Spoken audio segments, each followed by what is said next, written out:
lo que está mostrando el hecho de que casi el 80% de las ventas de la cúpula estén en manos extranjeras, es que uno tiene que regular estas cosas, porque de lo contrario lo que termina pasando es lo que está pasando hoy. Argentina creció a tasas descomunales durante 5 años, y lo que se encuentra uno después es que las mismas empresas que crecieron a tasas importantísimas no invirtieron en consecuencia, y por lo tanto el crecimiento tiende a caerse. Por lo tanto la tasa de crecimiento se hace menor o nos paramos. Entonces digo, este tema que estamos viendo tiene especial importancia en una cuestión que es la llave del futuro para cualquier discusión económica, que es la inversión. ¿Quién invierte acá? Si no hay un Estado que se involucre en discutir con estos señores para que invierten donde deben invertir. Carlos Belgrano, no entiendo por qué tomaste el 95-37, lo explicábamos recién, Carlos. O sea, como el mejor momento de la convertibilidad, el mejor momento del que dijo Pedro en Neuquén. Shell hoy no existe. ¿Por qué se ven tan pocas estaciones de servicio Shell?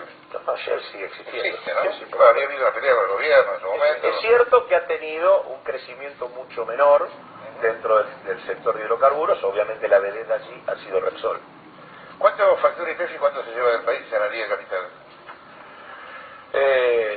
La facturación de YPF en números no la tengo, pero digo, lo que sí es cierto, digamos, a ver, en el tema del petróleo lo que hay que tomar en cuenta es algo que se denomina renta.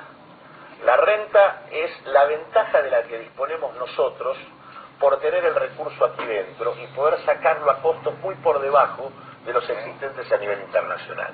Lo que tiene que tener en claro la gente es que prácticamente el 70% de la renta que se saca del petróleo se va al exterior.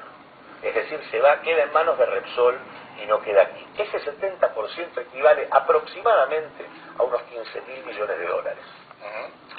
Digo esto porque cuando se dice de dónde sacar recursos, casualmente las rentas petroleras, la minera, más allá de la financiera y demás, son los lugares donde hay que buscarlas. Cuando uno quiere financiar una estrategia de desarrollo, tiene que ver qué ventajas tiene su país. Una de las ventajas que la Argentina tiene es tener una dotación formidable de recursos naturales que nos da ventajas. Ahora, esas ventajas están en manos privadas, en el sector agropecuario, en el sector minero y en el sector petrolero. Se pregunta Clara desde Villa Crespo qué papel cumple la soja en el modelo de Oscar.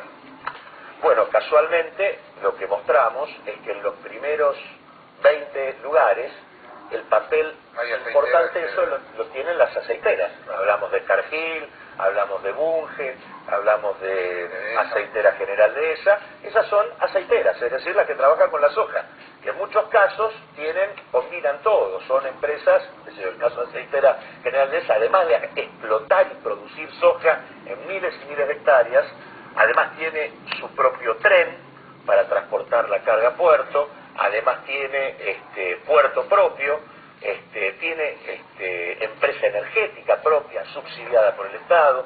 Es decir, son estructuras empresariales integradas. Pero casualmente, soja, petróleo, minería, son las que ocupan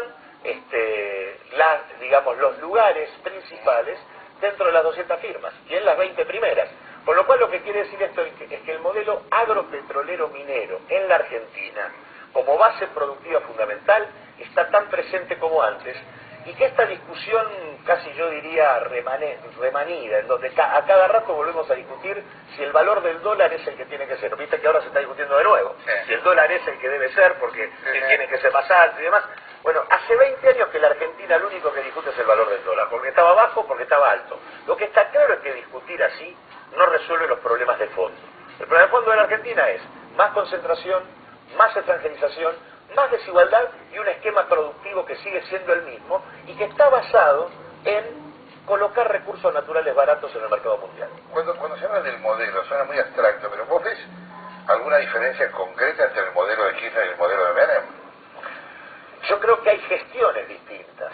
Los rasgos centrales son los mismos. Es decir, hay más concentración, hay más extranjerización y hay más desigualdad. Hay una gestión distinta. El papel del Estado, como juega el Estado aquí, es diferente. El esquema de precios que organiza... Ahora hay 7 empresas del Estado. Así es.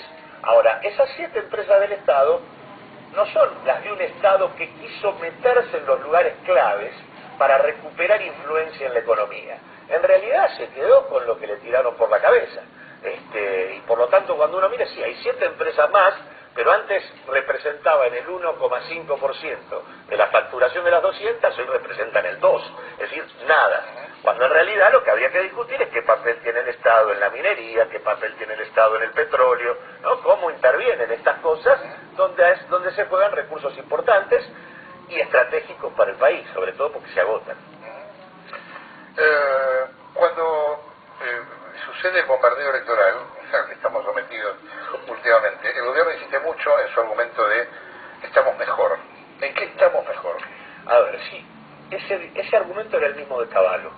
Yo no sé si te acordás, Cavallo en el año 1994 nos decía cuánto mejor estábamos que en la crisis, que en el 89-90. Es cierto que efectivamente la Argentina hoy está mejor que en el 2001-2002. Eso es cierto. Ahora, no volvió ni siquiera a los patrones sociales promedio de los 90. Es decir, como igual lo que dije antes, el producto creció al 32%, pero la brecha entre el 10% más rico y el 10% más pobre es hoy 28 veces y en el 97 era 22. O sea, se amplió. Por lo tanto, lo que digo es, efectivamente hay mejoría relativa respecto a la crisis, pero lo que uno estabiliza, lo que este régimen de funcionamiento estabiliza, es un régimen de mayor desigualdad que la que teníamos antes, como si hubiéramos bajado un escalón que no se puede recuperar. Tanto es así que cuando comenzó a llegarse a los niveles de participación de los trabajadores del 2001, ni siquiera recuperamos eso, comenzó el proceso inflacionario. Es decir, las principales empresas del país, en el momento en donde ven menguar algo su rentabilidad, aprovechan para levantar precios en los mercados monopólicos que manejan. Todas estas empresas tienen control sobre sus respectivos mercados. Y Moreno, en lugar de controlar a estas empresas, lo que hace es acordar con ellas. Por eso es que lo que tenemos del 2007 al 2008 es la interrupción de esa ligera recuperación que se vivió e incluso signos de deterioro nuevo. Cuando vos decís que dentro de este modelo está la promoción de la soja y los aceites, ¿qué sentido tiene o cuál es el sentido de la pelea con el campo entonces? Bueno, en realidad pelea con el campo apareció con la 125, pero la verdad que hasta ese momento la expansión de la soja era brutal, no había habido ninguna estrategia de modificar el rumbo sojero del sector agropecuario, y el propio Grobo Copatel, como símbolo de ese tipo empresarial, era el que subían a los aviones para mostrar como paradigma del empresario agropecuario de la Argentina. O sea que en este sentido... Claro, exacto. Yo lo que creo es que allí se combinaron dos cosas que se manejaron muy mal. Por un lado, el sector agropecuario, de la mano de la sojización, ha vivido un proceso de concentración brutal, donde los sectores pequeños y medianos, con y sin tierra, tienen dificultades crecientes para afrontar el proceso productivo. Por eso hay muchos sectores pequeños que rentan sus campos, no porque quieran rentarlos, sino porque no tienen cómo sostener el proceso productivo que hoy se necesita llevar adelante. Y en realidad, los 400 piquetes que hubo a lo largo y a lo ancho del país no estaban sostenidos por los grandes oligarcas, estaban sostenidos por sectores medios postergados. El gobierno, en realidad, con la 125, había hecho un acuerdo con las cerealeras, que en realidad consistía en lo siguiente: como las cerealeras habían, antes del cambio en las retenciones, el señor de Urquía, el secretario de Agricultura, les había permitido a las cerealeras declarar todas sus ventas, aún sin siquiera haber comprado la cosecha.